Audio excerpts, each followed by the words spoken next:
For today's press briefing was organized within the framework of a special project with the Ukraine Crisis Media Center in the case to the first anniversary of the Maidan Rebirth of Recognition Year 1. We are going to talk again about the Post-Maidan Art, which inspired a lot of the artists to new creative efforts. And this is going to be dealt with Ivan Sautkin and Sharapa with his project The Greetings from Maidan. Our dear friend Gennadiy Gutgarz, who presented here more than one project here in this Ukrainian Crisis Media Center. You have the floor, guys.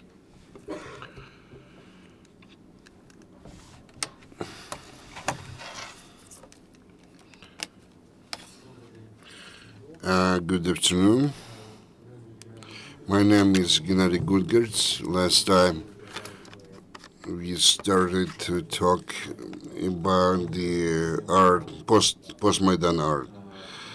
It's really wonderful that we have a lot of opportunity to talk more about that, to explain something, to think what happened, what changes, transformations, and what significant things have appeared for the art, generally speaking, and for the audience for which we are doing this.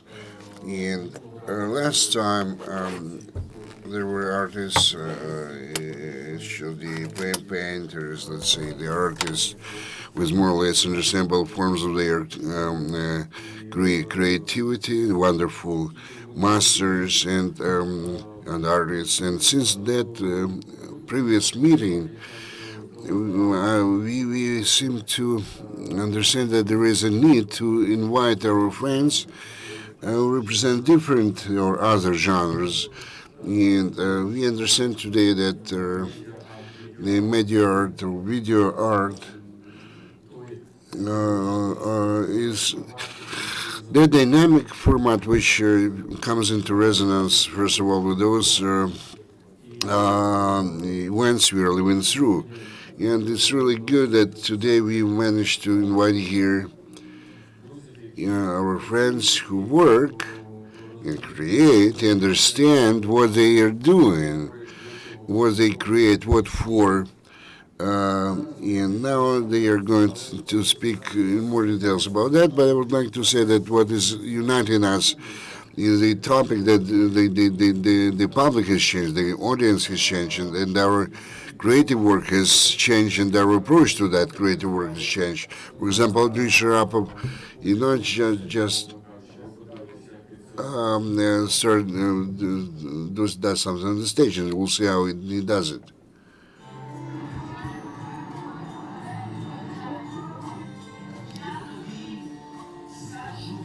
I'm going to tell you. My orchard, wonderful orchard, is flourishing. Where the night is reflected in dark waters in the faraway land. I'm going to reach that faraway land until this predator night is going to circle over my head. Don't sleep, my native land. Awake, my Ukraine, get awake. Open your eyes in the lights of the faraway stars. Those actually the fallen and deceased poets and their heroes are looking from the faraway skies, who actually sacrifice their lives for your future.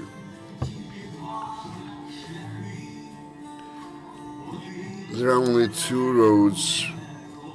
One of them leads to the heavens, another road or way leads or takes you to the light. In order to find this road, you have to listen to your heart.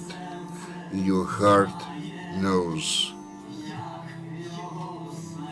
how to find this way. Again, refrain, don't sleep, my native land. Wake up, my Ukraine. Open your eyes in the light of the far away stars. Actually, those are the poets and heroes looking from the far skies, those who actually sacrifice their life for your future.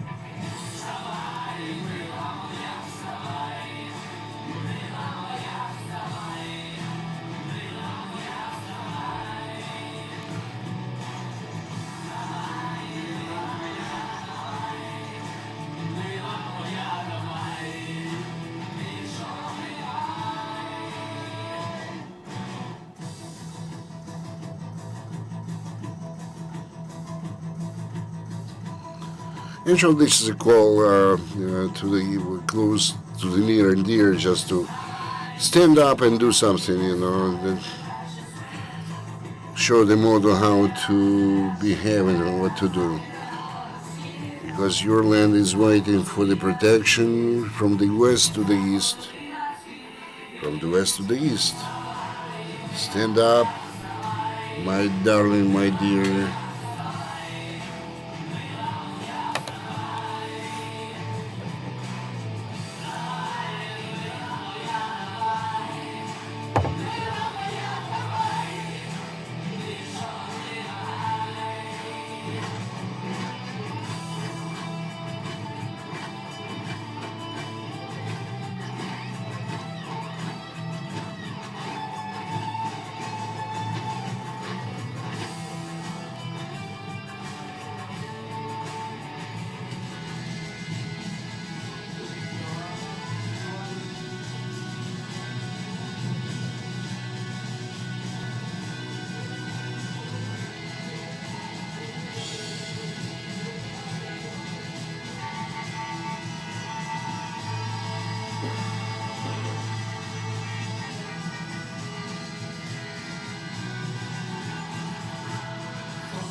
It's enough to experience some sadness like that, something like that. That's it. Well, actually, I was not prepared specifically for the to speak here because I have a lot of just current work to do. And what I would like to say, the main message that I just couldn't sit at home and be at home, and I spent all the time in the Maidan in this or another capacity. either like an operator, video operator, or the person who assisted to build the different defenses and barriers, or actually serving some food to the guys there. And sometimes, watching this video film, I find myself again back in Maidan.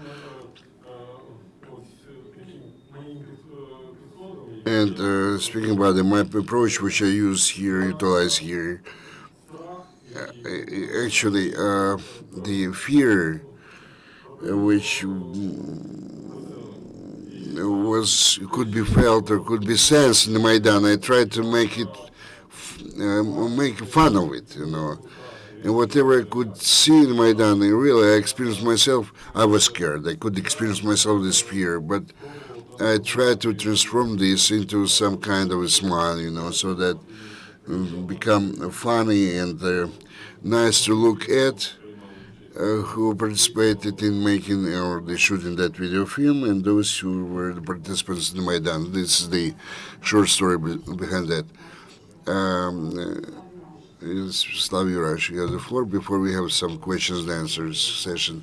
I would like to say a few words. I would like to say about those guys that their approach to the transformations, to the changes which we are living through today, and to the laws of the genre, so to say, is into to my mind as follows. First of all, they do that, and anonymously. Now nobody knows who the author of that. And number two, they're trying to mix the events which taken place, which they translate and demonstrate in the form of their videos or films, and the shooting of those shooting sessions, they also try to turn into next movies. This is real Babylon, and they will maybe say more about that. Ivan Sautkin. Good afternoon. I'm sorry. I'm going to speak Russian because I do not want to abuse the Ukrainian language, kind of mixture, whatever. A few words about what's the Babylon 13. This is the group of the cinematographers, cinema guys. We do not have kind of a constant group. Somebody joins us, somebody leaves. There are a lot of volunteers. Once we get together at the Mikhailsky Square after the students were actually there was a meeting with students, and we said that we can do something more than to serve tea or just stand in there near the barricades or whatever. And we decided to use whatever we know in our profession, whatever we can do. So focused our attention on the information war, on the formation of the civil society in the minds of the, let's say, the audience. First of all, let's say, the radio, then TV, and then now we plan to bring into this big screens in the cinemas. Very important here moment. We did not try to compete with the journalists. So our instrument was not information. Our instrument was the emotional world of man. Since we are cinema guys and artists, the guys who represent the world of arts, I believe that we managed to do that. We are going to show you one of the latest videos or movies which we shot. What's going on in Maidan now? Actually, we didn't want to limit ourselves regarding the genre-wise, format-wise. There's several, let's say, directors who usually are engaged making some cartoons or some advertisements or whatever. But the experience showed that the most ready reaction of the responsible people comes to the documentaries. So we are going to show the fragment from the latest Babylon 13 series of videos.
Во-первых, правый сектор то же самое.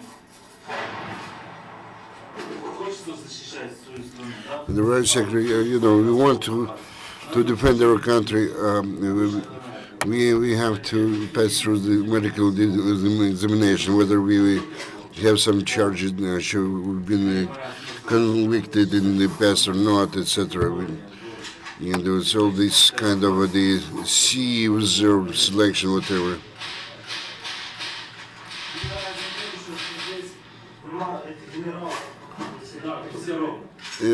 We are equal here. There are no generals. Whether this is the commander, nobody is subordinate to anybody. Doesn't report to anybody. Here we are doing the same work, very important work.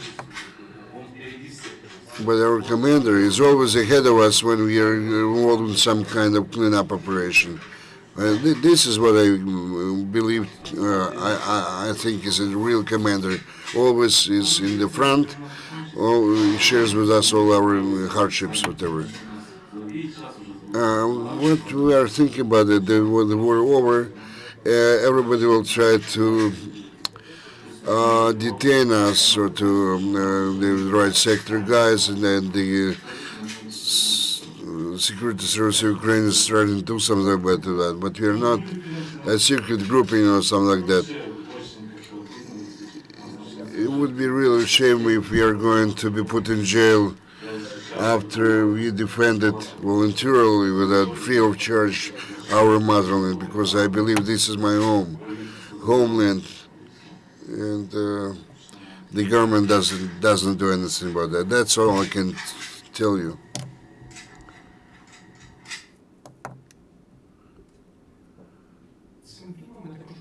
With this documentary, we would like to emphasize and draw attention to the fact that Babylon 13 is not the Maidan phenomenon only. We have some real interest to other things in Ukraine, which starts to manifest itself, and this reality is always corroborated by or confirmed by the permanent, let's say, sessions where we show this movie about. They keep on inviting us, and we show something where the central figure, let's see, figures will speak in the war, and we try to do that and to show this war from the artistic point of view. We can see that from journalist camera, like black and white, and we understand that there is a big difference between them. But those differences could be shown with the help of the movie or the cinema. And when we say that there is great interest in Ukraine for the internal reflection, how the external audiences beyond the boundaries of this country respond to that, we understand that the Ukraine conflict is really large scale and is multi-tier one. And we can see such, and we believe that such videos and such movies are one of the main locomotives which can motivate Ukrainian society to unite for the sake of understanding what's the reason of all those events. In addition to that, we try to concentrate on new cinema in the new context with the help of internet, not just to focus on some kind of the closed demonstration, nobody can attend, nobody can understand it, they have to be paid for. We try to focus on something which is interesting for the younger generation here in this country, the world over, internet network. we have about more than 5 million visits to those who watched our movies and a lot of subscribers. We are talking about the page in YouTube. There is also in the Facebook page several thousand subscribers. But we have to understand this project must be multi-tier, multi-layer one. It must have galleries through the video portal and also in the network of our CIS in the contact and the more global partner, let's say, platform in Facebook. But we try to spread as far as possible those movies that everybody in the world could perceive it as the Ukrainian artwork entirely. And this is the central role of this resource, of this film, to show and to demonstrate Ukraine to the world, being as such as they cannot actually describe, any journals can describe using their own format. A very short and very important remark. I just realized that I forget to tell you. Babylon 13 is not an art project. It's not a commercial project. This is a civil initiative, public initiative. From the very beginning, we believe that this is our contribution to the creation of the civil society. That's why we, to some extent, we did not put our signatures under this or another creation. Now we try to put our names on that. In order, why we didn't want to do that, so that nobody could try to establish his name, at the sake of revolution or whatever. And my question is, if I may, last words.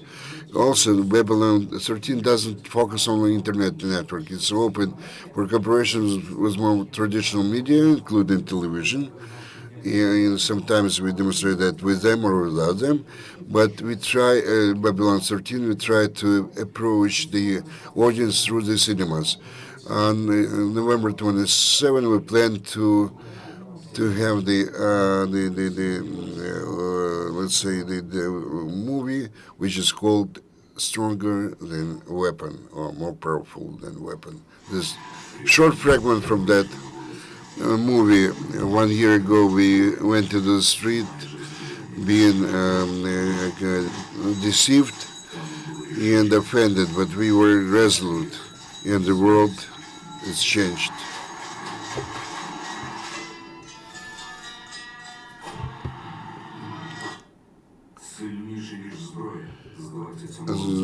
More powerful than weapon. Visit the cinemas starting from November 27 in this country. I have a question. On the 21st of November, Ukraine is going to celebrate the first anniversary of the Maidan. They plan to have some functions or some events in the Maidan. And are you going to represent something as a project Babylon 13? Or are you going to start this on November 27? We have a number of different events and measures and whatever functions all over the Ukraine. We have more than 40 cinema professionals only in our kind of artistic union or association, and respectively the central cities that all the people tell about that in different nooks of Ukraine. In Kyiv, we plan to have some of the, let's say, of the shows in Kyiv on 21st of November.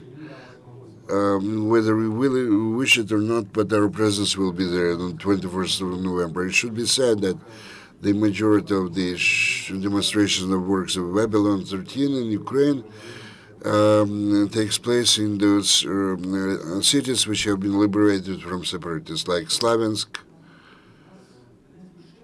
Denis Plashchinsky, one of these public activists, invited us to the initiative from country to country, and a number of our cinema guys went to take part in that festival. And they were in Slavyansk, Drushkovka, Kramatorsk, Severodonetsk, and a number of other cities which maybe I cannot remember now, but he's going to take the first tour already in Ukraine. Within the framework of that tour, they have different festival events, including the Babylon 13 Maidan movies and Post-Maidan videos. And on the 21st of this month, in the date of anniversary, we understand they are planning to do something. Do you plan to demonstrate that on the stage of Maidan, on the screen of Maidan? Does the Minister of Culture approach you to do that? So far, not. But of course, we always receive the requests. Usually, it's done. It's done at the very last moment, but we are here, so it's not a problem with us. So if the Minister of Culture approaches us at the very last moment, we'll do that. And the last question. Do you think can art, your art and your project, be weapons, like weapons? If so, how this weapon can help Ukraine to win at least the information war, or at least if not the win, at least to offer the proper resistance to another information war. Of course, it can be in the context that, first of all, the people. Perhaps the cinema is the video art is more than the painting, or at least equal in its essence and impact. We try to get the real message to the people. My colleague said the journalist is limited by his or her genre. The artist is not limited within his genre. He can more communicate with the viewer or the other audience in Ukraine, in other country, or be on the other side of the barricade. He has just to change the attitude towards those events. He comes into resonance with the honest and true movie, but not the some kind of the picture which is imposed on him sometimes, or coerced or enforced on him. Another question of mine, maybe to Slava Ivan. You actually you make some movies or shoot your videos in the liberated cities of Ukraine. Do you demonstrate those movies there? Yeah, we do that. Specifically there, we do show those movies. We actually film those videos at the front line in some of the settlements. Of course, for some reasons, we cannot show everything. Something can be shown, some not. But as far as I know, the response is very, very lively. Some people start to shout that this kind of the brainwashing, whatever, and you're lying. Other people have absolutely different reaction to that, response to that.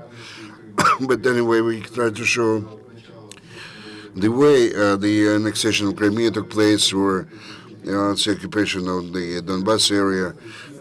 We try to do that in very impartial and unbiased way.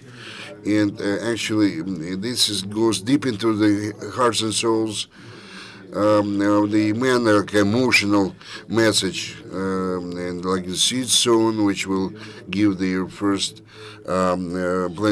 plants, growth of plants sometime later. If there are no more questions, I would like to thank very much our artists. Perhaps this is already the first project. I'm talking about press briefing, which we have in our center with the artists from Maidan, and each time they come here with very interesting projects.